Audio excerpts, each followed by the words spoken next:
In this video, we will study about Graves' disease. Graves' disease, it is an example of endogenous hyperthyroidism. Hyperthyroidism can be endogenous cause, can have endogenous cause or exogenous cause. Exogenous cause में thyroid medications का overdose हो सकता है, ठीक है.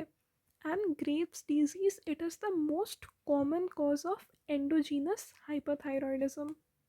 Graves disease में एक triad होता है, ठीक है. इन ट्रायड का क्या क्या फीचर्स है?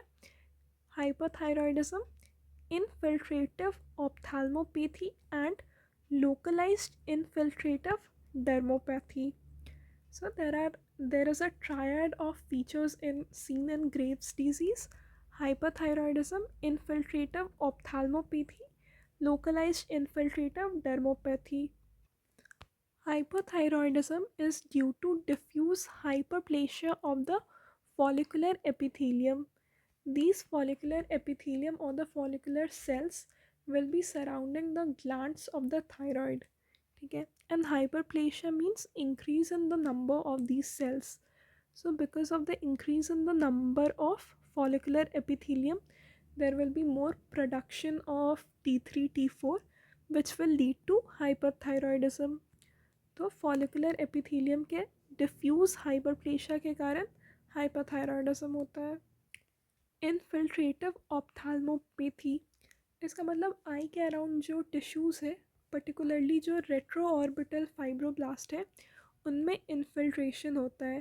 That area gets infiltrated with lymphocytes और ग्लाइकोजा अमीनोग्लाइकेंस, जिसके कारण इन्फ्लामेशन होता है, स्वेलिंग होता है.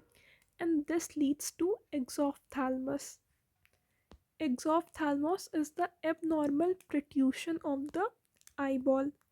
ठीक है, तो ग्लाइकोजा अमीनोग्लाइकेंस लिम्फोसाइट्स इन सब का डिपोजिशन हो जाता है रेट्रो ऑर्बिटल स्पेस में, ठीक है, which leads to infiltrative ophthalmopathy which results in exophthalmos. Exophthalmos मतलब eyeball का abnormal protrusion.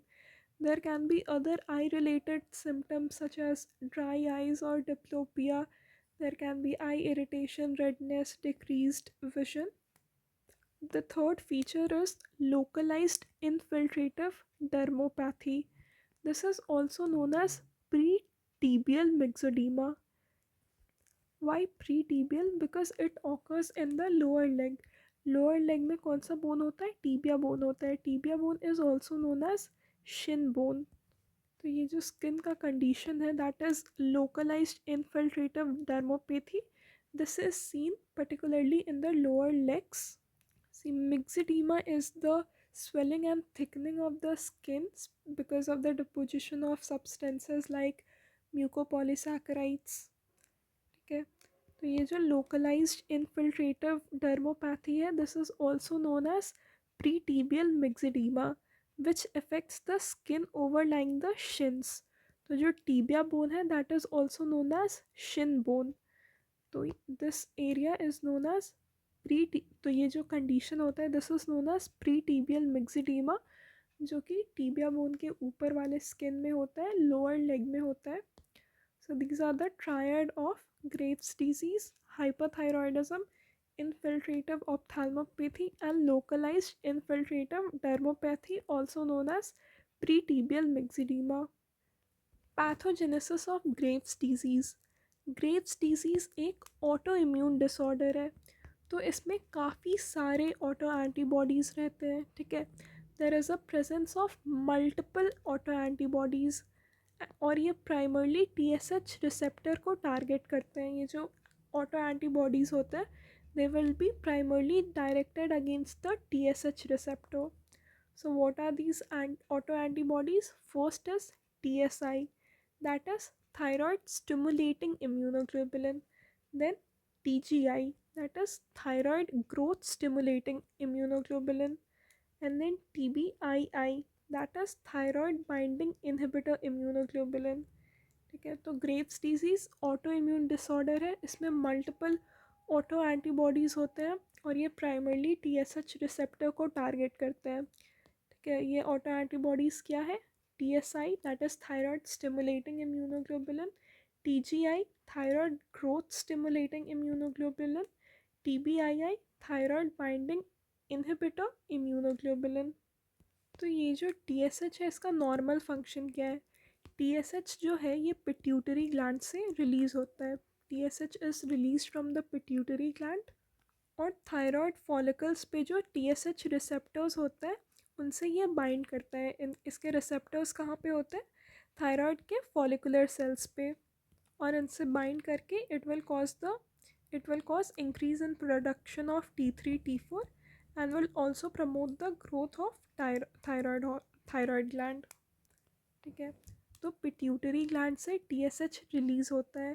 TSH का receptors will be present on the thyroid follicular cells. तो ये TSH रिसेप्टर से बाइंड करता है and it will cause the increase production of T3 and T4 and also causes growth of the thyroid gland. तो ये जो पहला autoantibody है that is thyroid stimulating immunoglobulin. ये एक टाइप का IgG है. ठीक है, it will bind to the TSH receptor. ये TSH receptor thyroid follicular cells पे प्रेजेंट होते हैं and it will mimic the action of TSH and it is highly specific for Graves disease. ठीक है, तो ये TSI क्या करता है? TSH रिसेप्टर से बाइंड करता है. TSH receptor thyroid follicular cells पे प्रेजेंट होता है. TSI will mimic the action of TSH. TSH का एक्शन क्या है? थायराइड हार्मोन्स का रिलीज. ठीक है, तो TSI के कारण क्या हो रहा है? T3 T4 का रिलीज इंक्रीज हो रहा है. तो TSI it mimics the action of TSH. It will bind to TSH receptor and cause release of the thyroid hormones. Then thyroid growth stimulating immunoglobulin, ये भी TSH receptor को target करता है. ठीक है, and it will cause the proliferation of the thyroid follicular cells. ये thyroid follicular epithelium का proliferation करवाता है which will lead to the hyperplasia of the thyroid gland. मतलब thyroid gland का enlargement हो जाता है. ठीक है, TSI that is thyroid stimulating immunoglobulin, ये भी TSH को टारगेट करता था और ये थायराइड हार्मोन के रिलीज़ को इंक्रीज़ करवाता था.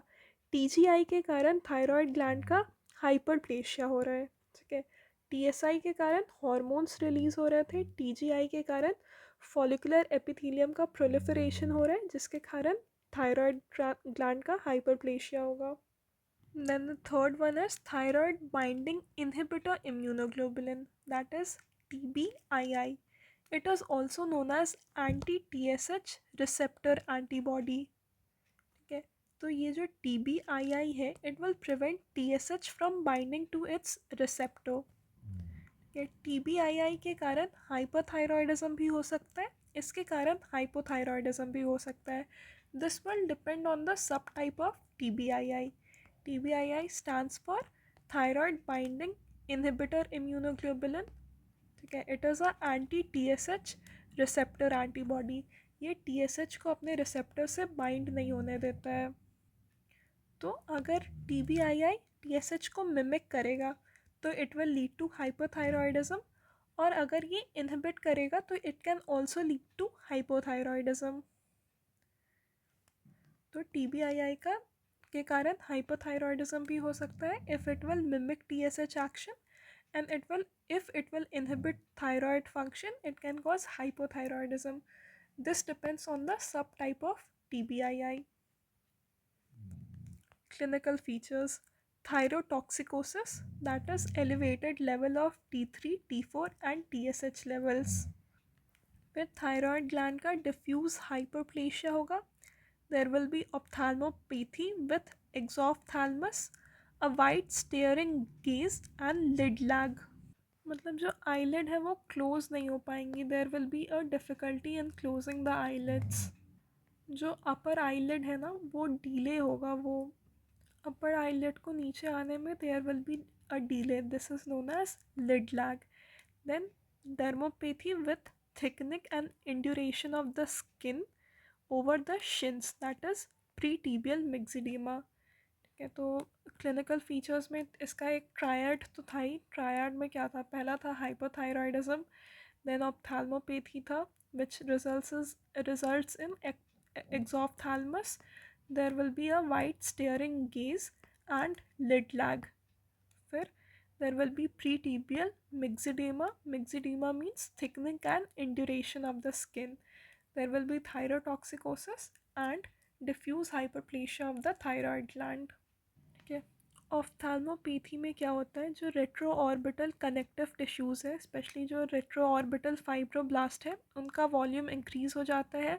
एक्स्ट्रा ऑक्यूलर मसल्स का भी वॉल्यूम इंक्रीज़ हो जाता है due to inflammations and accumulation of extracellular matrix component and fatty infiltration. ये तो ऑफ्थाल्मोपैथी में रेट्रोऑर्बिटल फाइब्रोब्लास्ट या रेट्रोऑर्बिटल कनेक्टिव टिश्यूज़ और एक्स्ट्रा ऑक्यूलर मसल्स का वॉल्यूम इंक्रीज हो जाता है because of inflammation, accumulation of extracellular matrix and fatty infiltration. Laboratory findings में there will be elevated level of T3, T4 and TSH. Then radioactive iodine uptake. It is a type of diagnostic test. तो इसमें ये major करते हैं कि what amount of radioactive iodine is absorbed by the thyroid gland. तो Graves disease में thyroid gland overactive रहता है, इसलिए iodine uptake will be increased. So there will be increased diffuse radioactive iodine uptake. Diffuse uptake मतलब entire thyroid gland में iodine का uptake होगा. Focal iodine uptake is seen in multinodular goitre या autonomous thyroid nodules. ठीक है, Graves disease में there will be diffuse radioactive iodine uptake. Gross morphology of thyroid gland. तो thyroid gland का enlargement होगा, it will way more than 80 grams. Normally जो thyroid gland होता है वो अराउंड 15 to 20 ग्राम्स होता है, बट ग्रेव्स डिजीज़ में because of diffuse hyperplasia it will weigh more than 80 gram. So there will be enlarged thyroid gland which will weigh more than 80 grams. ठीक है, और जो ग्लैंड है वो स्मूथ होगा, सॉफ्ट होगा and the capsule will be intact. ठीक है, ग्रेव्स डिजीज़ में ग्लैंड जो है वो स्मूथ होता है, सॉफ्ट होता है and the capsule remains intact. The cut surface will appear soft and meaty. तो meaty का मतलब क्या है, uniform reddish fleshy appearance of the cut surface. तो cut surface will appear soft and meaty. So ऐसा appearance क्यों होता है, it will be because of the dense cellularity, because of the proliferating follicular epithelium, या it can be due to rich blood supply. ठीक है, rich blood supply के कारण एक रेडिश कलर आएगा. ठीक है, मीट जैसा रेडिश कलर आएगा. ठीक है, तो ग्रॉस मॉर्फोलॉजी में थायराइड ग्लैंड एनलार्ज्ड होगा, it will way more than 80 grams.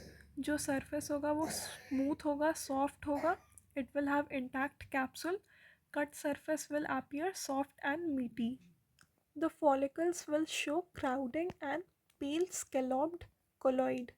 Okay, so because of hyperplasia of the follicular epithelium there will be crowding of follicles. ठीक है, और इन थायराइड फॉलिकल्स में कोलॉइड स्टोर्ड होता है. तो नॉर्मल थायराइड फॉलिकल्स में ये कोलॉइड स्टोर्ड रहता है. This is a reservoir of the thyroglobulin. Graves disease में क्या होता है कि बिकॉज ऑफ हाइपरप्लेशिया ये कोलॉइड का जो अमाउंट है वो कम हो जाता है. ठीक है, बिकॉज थायराइड हार्मोन्स ज़्यादा सिंथेसाइज हो रहा है तो कोलॉइड का ज़्यादा रिजॉर्प्शन हो रहा है, जिसके कारण कोलॉइड का अमाउंट कम हो जाएगा. तो it will appear pale and scalloped. Scalloped means moth eaten, मतलब वो साइड साइड से कम हो जाएगा, वो कम होते जाएगा. It will appear like moth eaten. And this is due to the active reabsorption of the colloid by the hyperplastic epithelial cells. फिर hyperplasia के कारण hyperplastic papillae फॉर्म होंगे. ठीक है, और जो interfollicular stroma होते हैं उनमें large reactive lymphoid follicles will be present with germinal centers. तो मॉर्फोलॉजी माइक्रोस्कोपी में क्या क्या है, follicles will show crowding and pale scalloped colloid. Hyperplasia will result in the formation of hyperplastic papillae. और stroma में क्या मिलेगा, there will be large reactive lymphoid follicles with germinal centers.